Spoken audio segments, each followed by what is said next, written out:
அப்ப நம்ம எந்த ஆதாரத்தை வச்சு நம்ம பள்ளியாசல்ல பெண்ணாருடைய தொழுகைகளை தொழுதுட்டு இருக்கோம்? இமாமு படிச்சிருக்காங்க, அவங்களுக்கு தெரியாது, நமக்கு ஒன்றும் தெரிய போறது கிடையாது. ஜிப்பா போட்டனால நம்மளாம் இமாம் ஆயிர போறது கிடையாதுல்ல.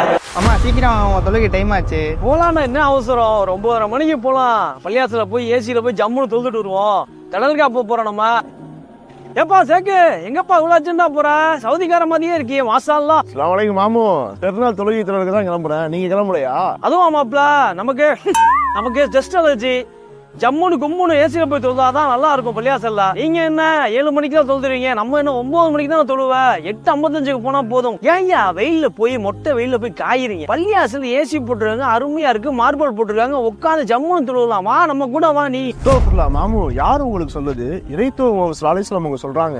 மாப்ள கொஞ்சம் நிறுத்துங்க, அந்த அதிச நானே சொல்றேன். இந்த பெருநாள் தொழுகைய ரசூலுல்லாஹ் வந்து திடல்ல தான் தொழுதுருக்காங்க, பள்ளியாசல தொழுதே கிடையாது. அதை தானே நீங்க சொல்ல வரீங்க? அந்த ஹதீஸுக்கு நான் விளக்கத்தை தரேன். என்ன உருட்டு வழக்கமா? இந்த காலத்துல எல்லாம் பள்ளியாசல் சின்னதா இருக்கும், அதுவும் மண் தரையா இருக்கும், நிறைய பேர் வருவாங்க, இடம் பத்தாது. அதனாலதான் ரசூலுல்லாஹ் வந்து மைதானத்துல தொழுகை வச்சாங்க, திடல்ல வச்சாங்க. அல்லாஹ் ரஜாக் மாமு, இது காலமா சொல்லிட்டு இருக்க நொண்டி சாக்கு. இதே தான் நிறைய பேர் சொல்லிட்டு இருக்காங்க. நீங்க சொல்ற மாதிரியே வச்சுக்குவோம். ரசூல் ஸல்லல்லாஹு அலைஹி வஸல்லம் மரணத்திற்கு பிறகு கலீஃபாவுடைய காலகட்டத்துல பள்ளிவாசல்கள் எவ்வளவு பெருசா கட்டப்பட்டுச்சு. ஆனா அந்த 4 கலீஃபாக்களும் யாருமே பள்ளிவாசல்ல தொழுகை நிறைவேற்றினது கிடையாது. இமாம் ஷாஃபி ரஹ்மத்துல்லாஹி அலைஹியுடைய புத்தகமான ஃபத்தல் பரிங்கிற புத்தகத்துல பாகம் 2 475 சொல்லப்பட்டிருக்கு.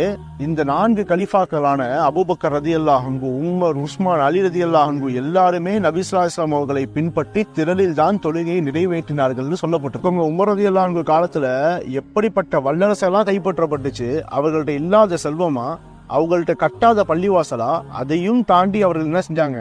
திரள்ல தான் போய் தொழுகை போய் நிறைவேற்றுறாங்க. அதாவது மாப்பிள்ள, பள்ளியாசலுக்கு போயிருப்பீங்க, பள்ளிவாசல் எழுதி போட்டிருப்பாங்க, 4 இமாமுக்கு உட்பட்டதான் அந்த பள்ளிவாசல் அப்படின்னு போட்டிருப்பாங்க.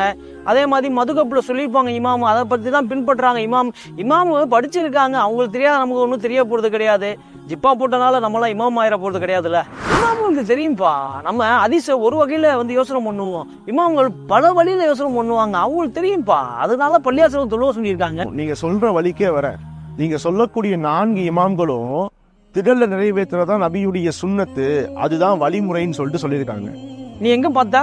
குர்ஆன்ல இருக்காது. இமாம் மாலிக் ரஹ்மத்துல்லாஹி அலைஹி அவருடைய புத்தகமான அல் முத்தவனா புத்தகத்துல பாகம் 1 பகுதி 171 சொல்றாரு, இமாம் மாலிக்கின் மதுகபின் படி பள்ளிவாசலில் ஈது தொழுகை தொழுவது பிதாத் ஆகும், தேவையான காரியத்தை தவிர. மேலும் கலிஃபாக்கள் ரசூல் ஸல்லல்லாஹு அலைஹி வஸல்லம் அவர்கள் பள்ளிவாசலில் ஈது தொழுகையை தொழுததில்லை அப்படின்னு சொல்றாங்க. தேவையான காரணம் எதுன்னு சொன்னா, மழை நேரமா இருக்கு, மழை பெஞ்சிட்டே இருக்கு, அந்த